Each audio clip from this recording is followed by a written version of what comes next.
Hi, Vijay. Congratulations for another victory. Well, I just have a curious. Do you have any update on the injury on Christian Espinosa and Warren? And do you know maybe when they be back to play? I don't have specific timelines on the guys. I mean, they're obviously both out, and both of them, as you can kind of see across the whole team right now, we've got a bunch of different guys in different phases of returning back to play, whether that's in team training or, limited minutes. And so it's just when you have that many players out in the beginning, you're going to be everyone's going to have their own unique timeline.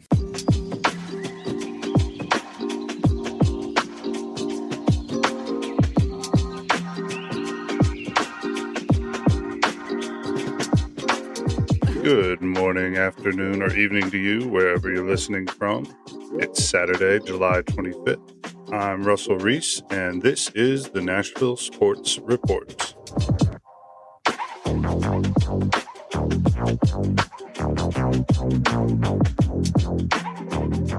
All right, well, we started today's show with a clip from BJ Callahan speaking about the team's attrition coming out of the World Cup break during his press conference following Nashville SC's 1-0 win over CF Montréal on Wednesday night. Sam Surridge was able to draw a somewhat questionable call in the box and scored on the subsequent penalty shot. The boys in gold are on the road tonight to face a new-look Orlando City squad featuring French superstar Antoine Griezmann and their former striker who has now returned, Daryl Dike. Orlando is fresh off a 4-0 road victory over San Jose on Wednesday night and should present a much stiffer test than when NSC defeated them 5-0 earlier in the year. We've got a lot more Nashville SC talk with this week's guest, Parkins Gillespie, later in the show. But first, here's the rest of the week in Nashville sports. Titans rookies reported for training camp on Thursday, coaches report on Monday, and the vets will be reporting on Tuesday. Also on Thursday, the Titans placed tackle J.C. Latham and safety Amani Hooker on the team's physically unable to perform list. Not having Latham to start training camp is a tough blow to the offensive line, a unit which already begins the season with questions at center and right guard. Now there are concerns about the right tackle spot as well. The state of the offensive line will be an interesting storyline to follow as training camp progresses. This week, Vanderbilt announced that SRM Concrete will be the first all-sports jersey patch sponsor in their athletics history. The SRM Concrete logo will appear in some form or fashion on all Vandy team uniforms. Vandy also announced that Door Jam, their yearly celebration for the kickoff of the new athletic season, will take place at Memorial Gym from 2 to 4 p.m. on Saturday, August 29th. This is a free event and will be immediately followed by a Vanderbilt volleyball game at 4. All attendees of Door Jam will be given a complimentary ticket to the volleyball game as well. Also in Vanderbilt news this week, the Baltimore Ravens announced that they have waived former Vandy QB Diego Pavia. Despite his success at Vanderbilt, Pavia was always a long shot to make the Ravens' regular season roster, given his short stature, perceived attitude issues, and the 4 other quarterbacks signed by Baltimore. If he doesn't catch on with another NFL franchise, perhaps Pavia will next head to Canada or the Arena League to prolong his football career. Finally, the Nashville Sounds have had a rough week, falling to 54-45 on the season, now 4.5 games back of the Memphis Redbirds and third in the division. They have 3 games left in Sugar Land, Texas, including a doubleheader today before they return home to Nashville for a 6-game series against Charlotte starting on Tuesday. My guest this week posts on Blue Sky under the name Parkins Gillespie. Parkins is a Nashville native and an NSC ticket holder. He and I often converse online about the state of the team, and I thought it'd be fun to have him on the show to do the same thing.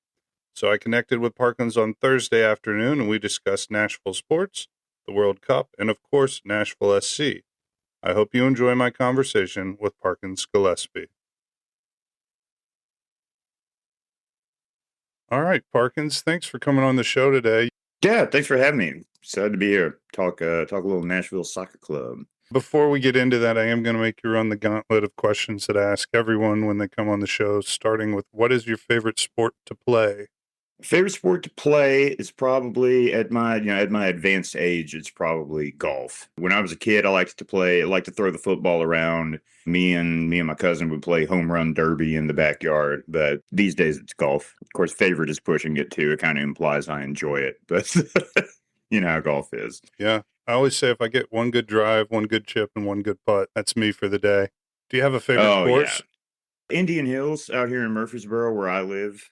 I wouldn't say I'm new to golf, but I'm still definitely like at that beginner level. And so I haven't played a whole lot of courses, but Indian Hills is kind of the winner by default, but it's a nice course. They have trouble with the greens, but yeah, that's a Tennessee wide thing with the way we've been having weird cold snaps and stuff. Tears the greens up. They and I have trouble with the greens. And I will say, as somebody who has been hitting golf balls for most of my life and am still at the very beginning of the hockey stick learning curve, it's hard to get out of that stage. Oh, yeah. Okay, then I think I might know the answer to this, but what is your favorite sport to watch? Well, if you're thinking soccer, you are correct. It's definitely soccer. I've definitely gone through phases. I get obsessive, I'm a little neurospicy or whatever. And so for a while it's football. And then I was really into the Grizzlies back in like the grit and grind era, Zach Randolph, Marcus All, those guys. Never missed a Grizzlies game, which meant a lot of sports south. But yeah, it's been soccer for a while now. How did you get onto soccer? The first time that I really, really got into soccer, there was like a little inkling of it during the 2006 World Cup. Was the first time because all my friends at school were really into it, and then I tried it, and I was like I watched it, but I was like, I don't get it. So then the first time it really like got me was Confederations Cup when U.S. beat Spain and almost beat Brazil. That was like, oh, okay, now I get it. And then a buddy of mine on the internet who was from England, he recommended Football Manager to me, which back then it was still called Soccer Manager here. They were still trying to pitch it to us Americans, which, a lot of us Americans are into it, but I'm glad they dropped the soccer thing and it's just Football Manager. But I got into it through that, and I've been off and on ever since. Did you pick up an EPL team or championship team, somebody in England to follow around that time? Or? So it started kind of with Newcastle. That was who he recommended I manage on the game. They had like Michael Owen and like Obafemi Martins, MLS legend. There you go. Obafemi Martins.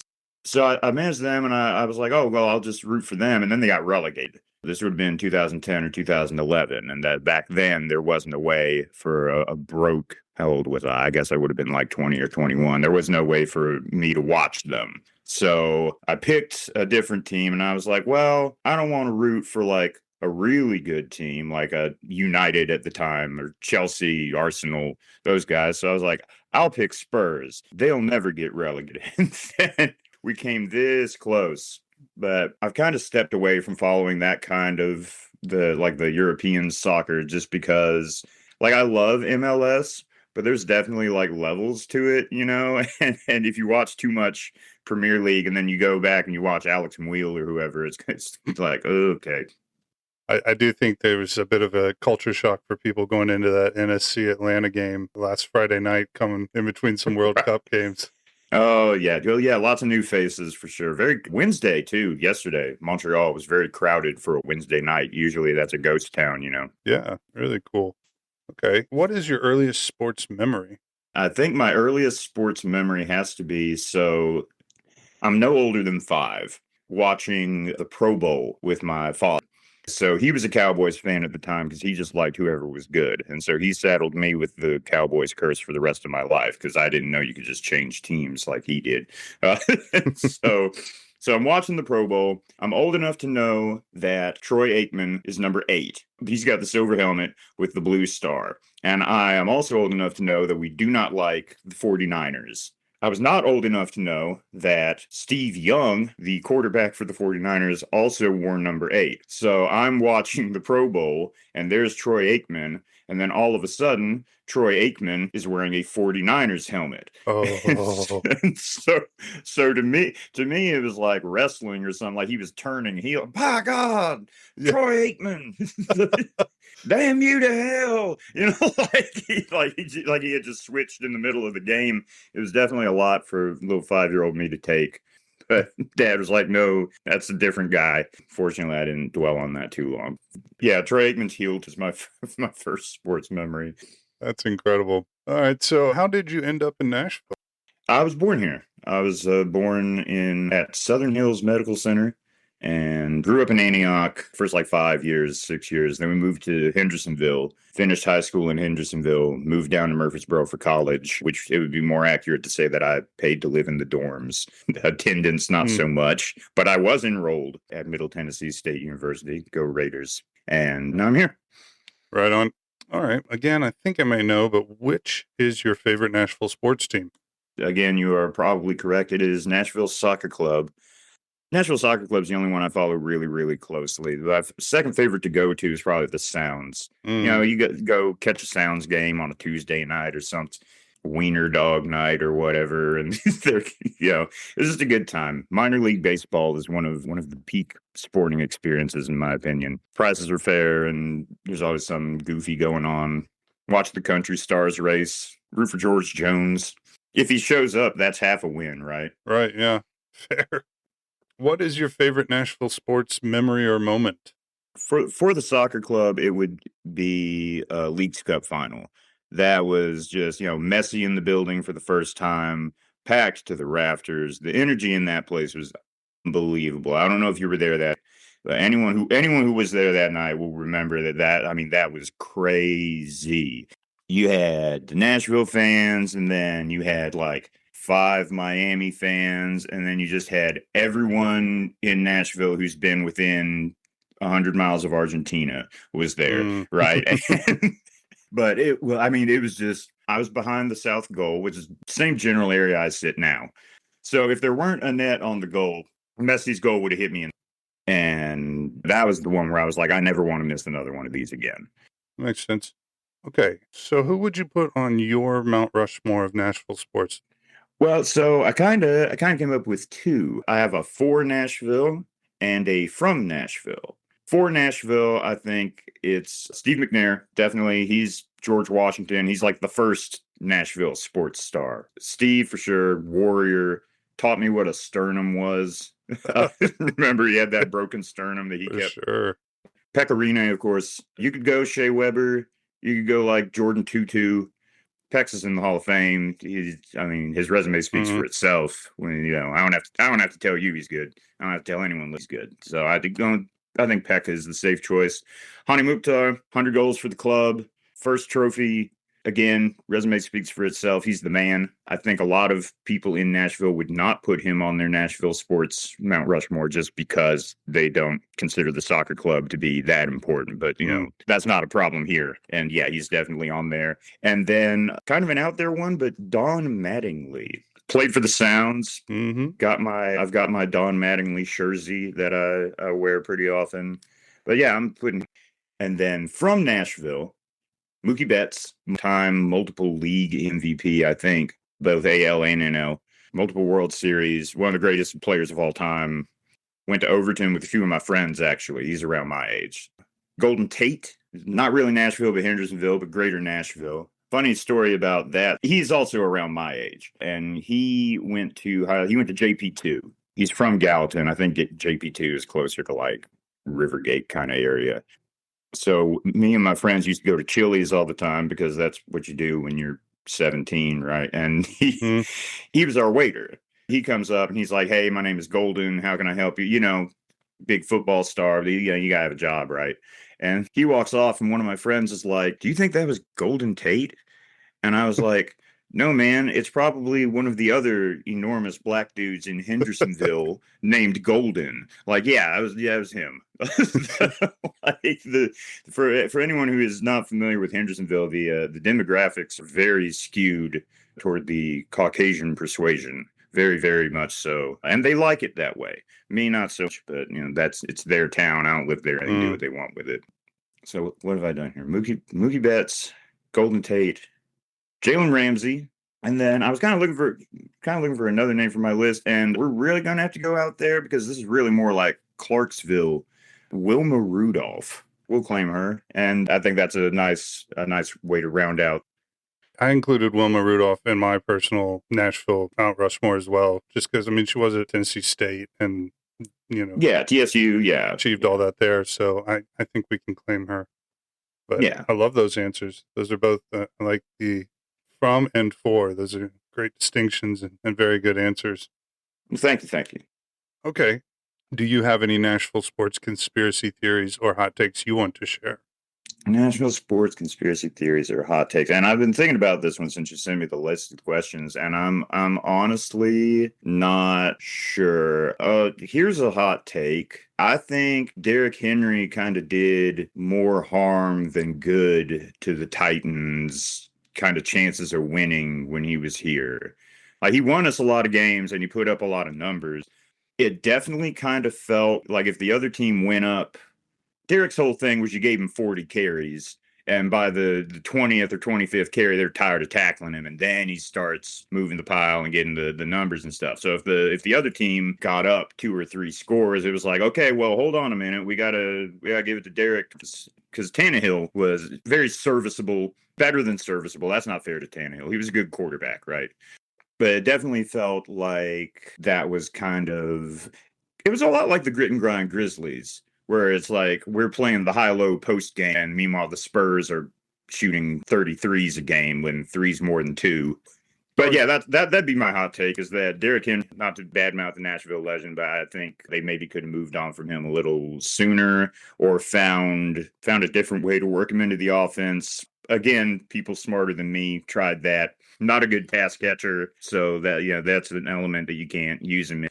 That's my take. Yeah, it's a great one. No, I think you're right. And there was sort of the element of like, Derrick will fix it. It's a little bit Right. like Argentina with Messi. Like, yeah, we got some other players, but like, get the ball up there and let him figure it out.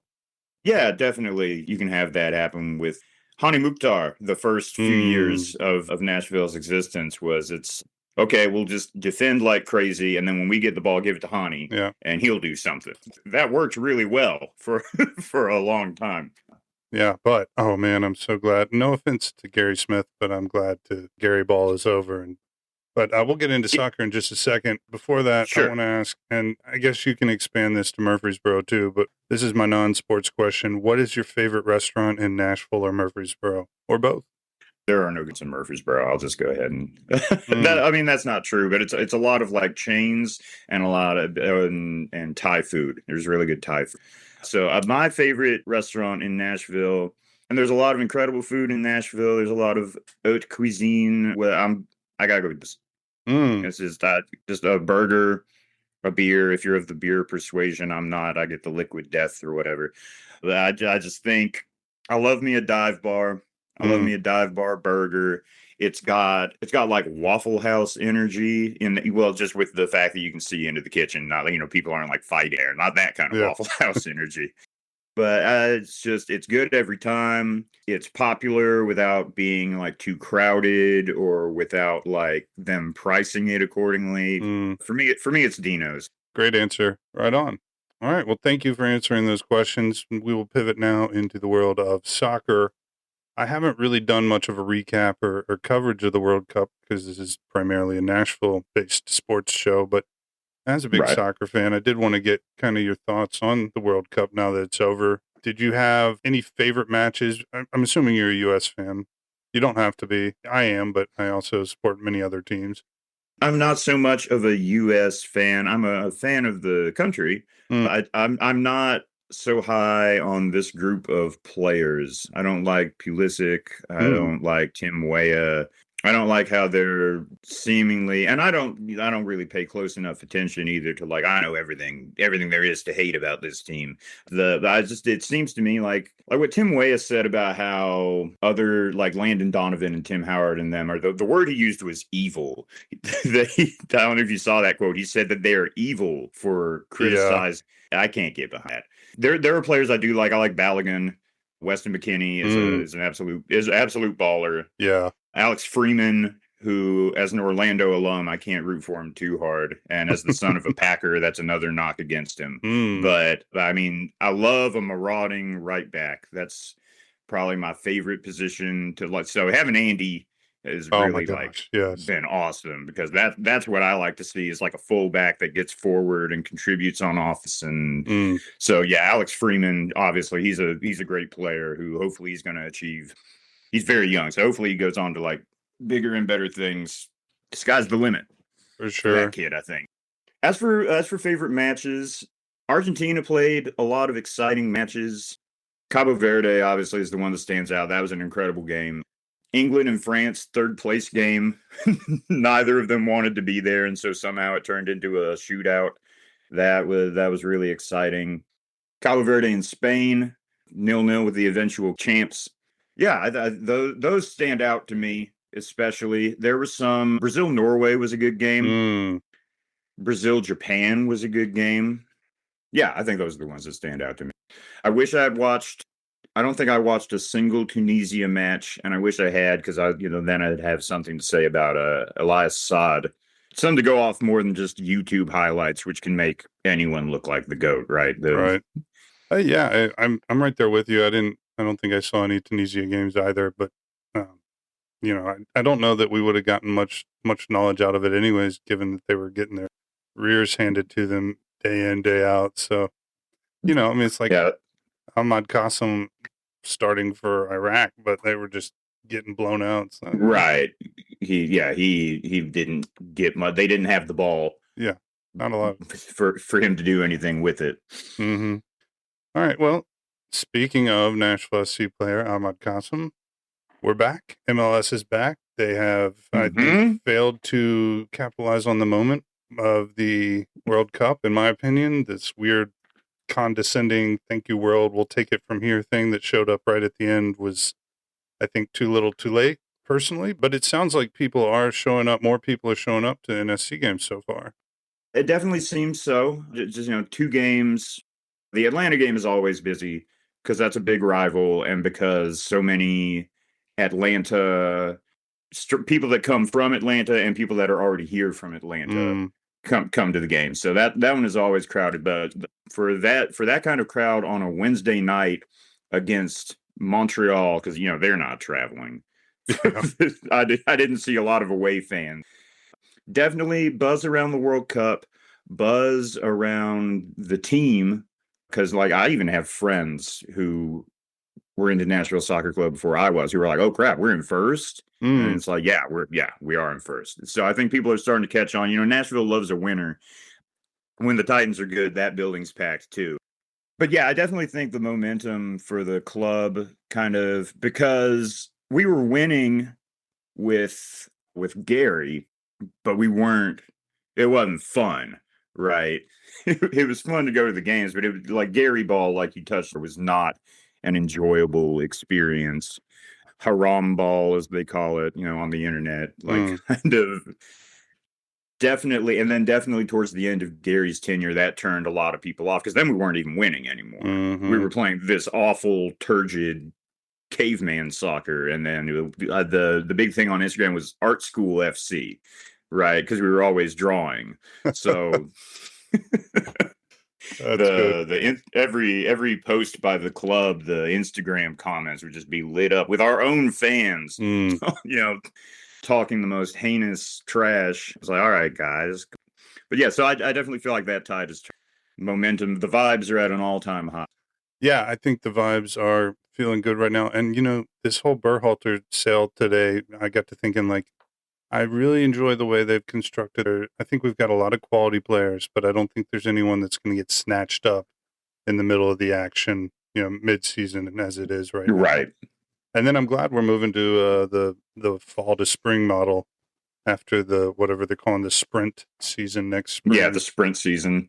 My only complaint about that is that my birthday is in August, and having grown up in Nashville, sports fan, we've never really had, other than the Sounds, sports games around my birthday. And right. And this year, actually, I'm going to go to a League Cup game against Lyon that night. It's the night of my birthday. I'm forcing my wife to go. Oh, nice. Yeah, but I was like, oh man, I'm going to lose that. But then I thought, well, maybe they'll still be doing League Cup, and then maybe I can still kind of get a few games around my birthday. But that's my one complaint about moving to that new schedule. That's which I'm on the opposite end of the spectrum because my birthday's in November, and so the only way I was going to get a November Nashville SC game is if we went to MLS Cup. So now I'm not guaranteed one, but my odds are a lot better. Yeah, get one around there at least. You know, something like that in the neighborhood. And if they put a little sticker on your seat, if you're a season ticket member and the game's on your birthday, you get a little happy birthday sticker on your seat. So that's a hashtag goals. I love that. You know, during COVID, the Predators played a playoff game on my birthday, and I was like, well, this is the only game they're ever going to play on my birthday. I need them to win it, and of course they lost. So the Preds will forever be 0-1 on my birthday. The Russell curse. That's right. That's a shame. To touch on what you were saying about guys being snatched up, I think that we had a chance of that because I think he was the only guy that was really turned some heads, and because he was this close to playing at the World Cup for Australia, right? Before and I know you want to touch on the injury thing later, but before whatever happened to him, I'm assuming it's like a quadricep or a hamstring for him to still not even be close, because like the 615 guys said that BJ said that he's on a longer timeline, which, you know, BJ is from the Bill Belichick school of so like a longer timeline. For all we know, Patrick Yazbek is dead. And they're just trying not to tell us, except people have seen, right? We have witnesses. A little better than a Mitch McConnell situation, but yeah, Patrick McConnell's a good one. They've got pictures of him with the newspaper. Patrick Yazbek, like weekend at Bernie's. No, he was at the meet the team thing. I didn't get to go see him. The lines got a little too long, but he was there. He was up there on. It was funny. There was that picture they posted at 615 again of like injury row up in the upper deck of the stadium. They had like all the injured guys and sod too. Yeah. Well, and that makes me wonder what happened over the break. I mean, look, we had Eddie, we had Patrick, and Sam had just come back. And Andy, yeah. And then I'm thinking, okay, great. Like, you know, we're going to get healed up, full force, come back strong.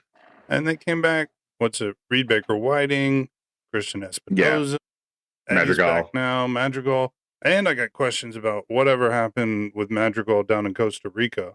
You know, that story popped up briefly. He got kicked off their national team, and then we didn't hear anything about it. I don't know what happened there. Yeah, I don't know what happened there, and I don't want to speculate too much on a situation like that. I do know that it seems like no news is good, because the other guys got dropped from their club too. Yeah.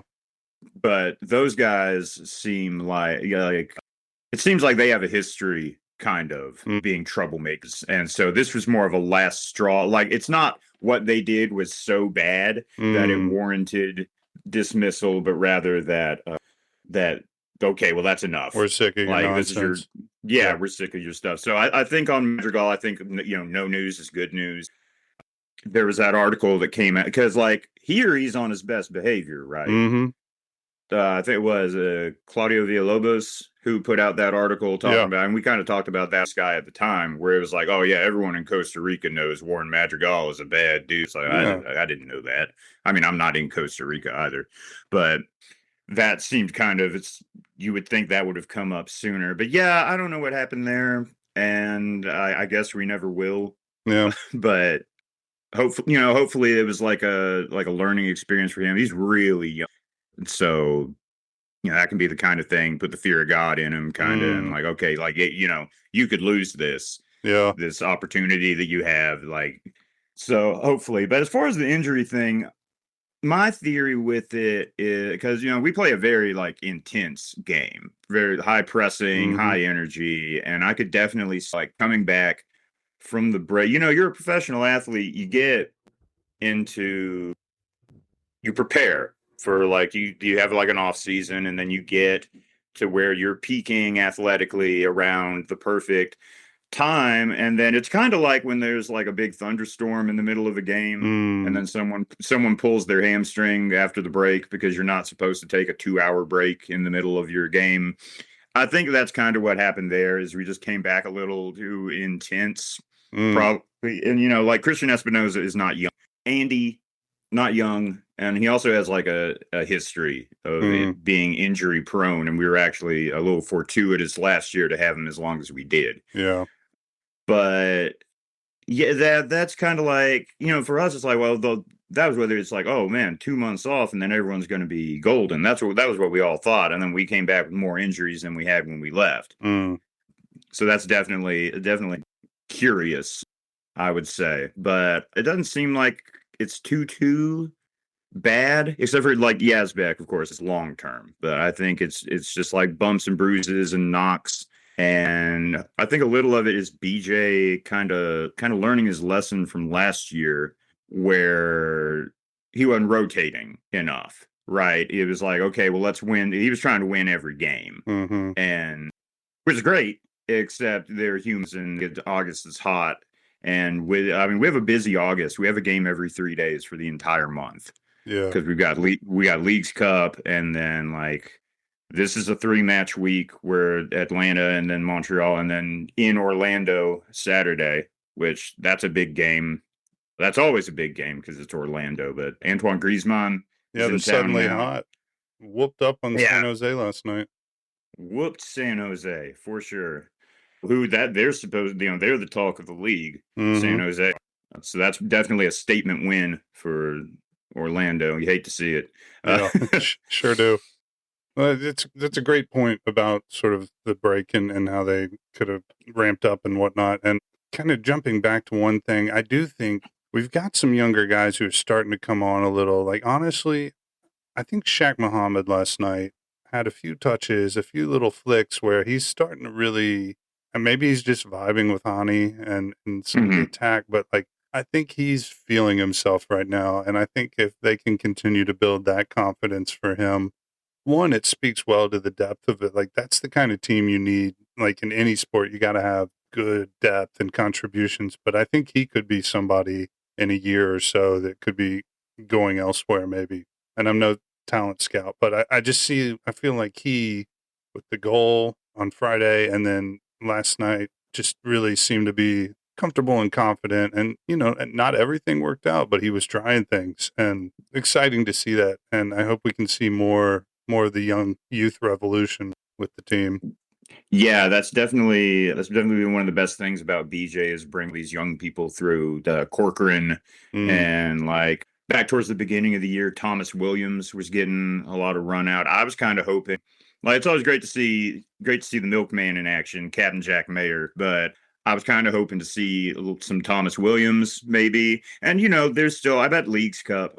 That's what I'm really hoping for Leagues Cup is that it's the youth revolution and the kids play and like Charles Emile and guys like that. I don't want to focus too hard on Leagues Cup. It's a trophy. It is. Sure. A lot of money. A lot of money. And, maybe the word has come down from like Ian or whatever. Like, I want that money. Like, so we're going to go hard. But I'd like to see it like, have the kids get us out of the group stage and then let the big guys take over for the knockouts. If it came to that. But yeah, Shaq Muhammad, he's definitely like raw. You can tell, right? It's a lot of what he does is just off sheer energy. But he's got some good touches. Obviously he has good chemistry with Hani. That's his brother, as he says, which, that's fine because he grew up with Max. But he's like, oh yeah, Hani, that's my brother. But and I think that's insane that Max and Shaq grew up in Ghana together and then wound up here. That is pretty incredible. Speaks to the Right to Dream Academy, I guess, and what they're doing over there. Yeah, definitely. Big win for the Right to Dream for African soccer and finding the guys that can play and finding them someplace to play. I was going to say, and there've been reports of my new favorite name on the team, Famara. Oh yeah, Senegalese guy. Yeah. Famara. I can never remember. Is it Famara or Kamara? It's Famara. Famara. All right. Well, apologies, Famara, Mr. Kamara. Yeah, all world name. I'm encouraged by the fact that he's coming out of Norway. We seem to have had a lot of success mining those depths. Our Norwegian pipeline. Yeah. So exciting to see. Yeah, that's another guy that he looks like the GOAT on YouTube. The GOAT of the Norwegian second division. I'm wondering what the holdup is on them announcing that, because Bogert came out with that at the same time as the Elias Saad news. That all dropped at the same time. But I don't know if that's I don't know how all this works. The inner workings of soccer signings and all that. I don't know how a lot of this works, but I especially don't know. That all seems kind of, because you'll see okay, well, this is confirmed, and then they announce them the next day, and it's okay, well, this is confirmed, and they don't it for a month and a half. It's something to do with his club. Is the Norwegian season still going right now? I know some of the Scandinavian leagues are on our schedule because the winters are so harsh. I think the Swedish league is March to October or something. I could be wrong. I don't know. Happened before.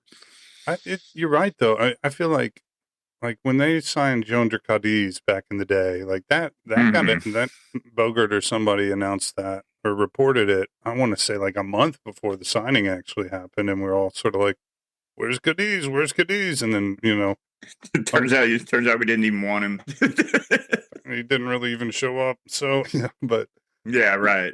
All that anticipation for nothing. I think that did him a disservice, actually. I think if he had just kind of been announced and come over and there wasn't that sort of build up of oh, we're getting this guy from Portugal, so blah, blah, I think there the hype. Yeah, there could have been something different there. But, hopefully they'll announce Famara Kamara. Thank you for continuing to educate me on these things sometime soon, because I can't tell for sure, but he sort of looks like that good D man with line breaking passes that D midfielder. Yeah, the number 6. Yeah, seems to be what we're missing. I think that's what he profiles out to be, and that's definitely what we're missing. Ben Wright and the 615 guys, the whole roster is number 8s, right? Which is funny because Brian Acosta is literally number 6, but that's not always how it works. But I definitely a lot of guys. It would be nice to have a guy who could kind of sit back and spray passes, pick out runners and stuff. Because Eddie tries, but passing isn't his strong suit. And Corcoran tries, but he's a little young. And Corcoran's got a wand. He's played some absolutely unbelievable balls that a lot of guys on the team can't do. But I don't think that's how he's best used, sitting back in what we'll call the Gaston Brugman kind of Pirlo sort of quarterback. Yeah, the Dax McCartney. Yeah, sure. That kind of situation. So hopefully Famara Kamara can do that. He's young too. Again, another young player, which you love to see. Midfield depth, you love to see, and I'm excited for him. I'm excited for Saad too. Yeah, hopefully we'll see him soonish. I know he's got to get kind of blooded in, get his fitness up. He just played the World Cup, but again, no idea how any of that works. We'll see him when we see him.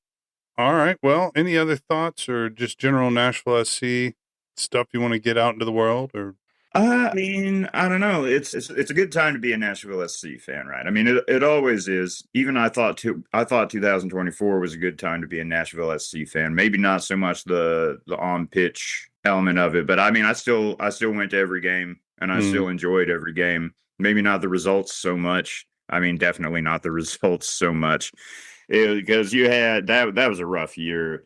But that's what my closing thought is, that it's a good time to be a Nashville SC fan.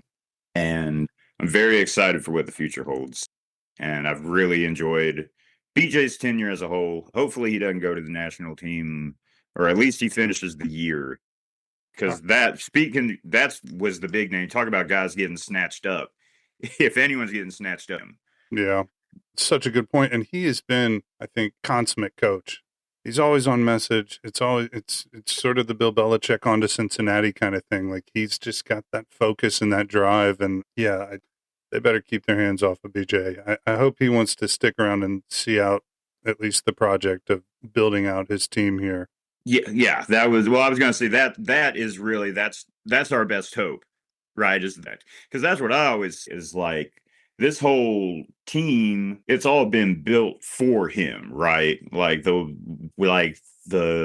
From the top down, everyone plays BJ ball. Huntsville plays BJ ball. The Gold Mine plays BJ ball.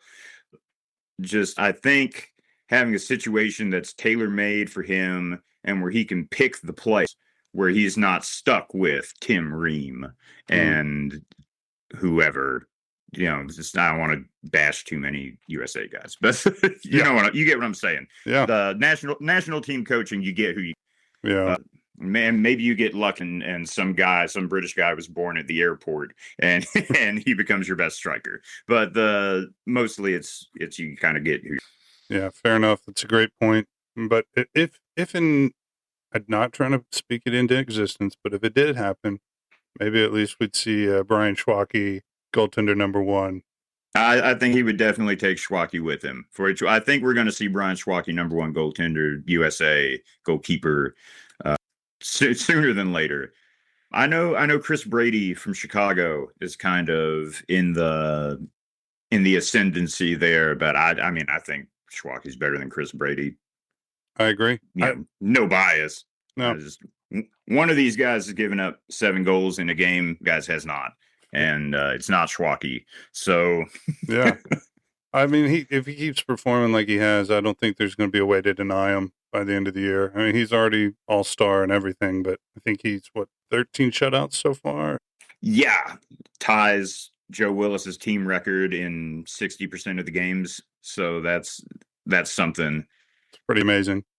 And some of the saves he makes are just unbelievable. Mm-hmm.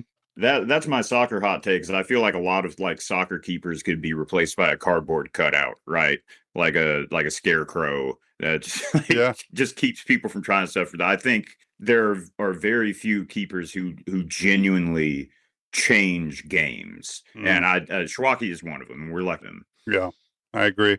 I think we'll know he's arrived officially when he gets his chewing gum sponsorship from whoever. Definitely, he's got to get that. I bet it's 5 gum. You think so? Like that's the ad campaign, right? This is what it's like to chew 5 gum. For him to be playing like that, if the ads are true, it's definitely gum. Right on. Well, I'll tag your Blue Sky account in the description of this episode, and of course, I will be shouting out on Blue Sky that you come on. I really appreciate your time, man. Thank you so much. I really appreciate you having me. Thanks a lot for let me spray my ill-formed opinions for a little while. It's always good to have another outlet. So thank you. Yeah, you're welcome.